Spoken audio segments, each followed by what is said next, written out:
وتلك الأيام نداولها بين الناس। আল্লাহ পাক রব্বুল আলামিন বলেন, তোমাদের মধ্যে এই ক্ষমতার পালাবদল করে থাকি আমি।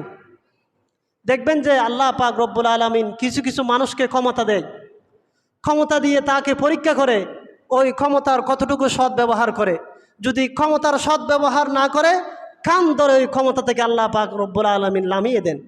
নামিয়ে দিতেন পারে কিনা? আল্লাহ পাক রব্বুল আলামিন এটা আমি তোমাদেরকে করে থাকি, আমি তোমাদেরকে ক্ষমতা দিই। কি জন্য দিই? ক্ষমতা কি জন্য দেন? আল্লাহ পাক রব্বুল আলামিন বলেন, ওয়ালায়ালামাল্লাহু আল্লাযীনা আমানু, আমি তোমাদেরকে ক্ষমতা দিয়ে দেখি যে তোমরা কতটুকু আমার উপর ঈমান রাখো। এখন ক্ষমতা পাওয়ার পরে অনেক মানুষ উন্মাদ হয়ে যায়, পাগল হয়ে যায়, মানুষের উপর অত্যাচার করে, জুলুম করে, করে কিনা? কিন্তু আল্লাহ তাআলা বলেন এটা করিও না।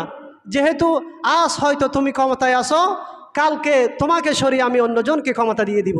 সেজন্য যারাই ক্ষমতা থাকুক না কেন, আল্লাহকে ভয় করতে হবে।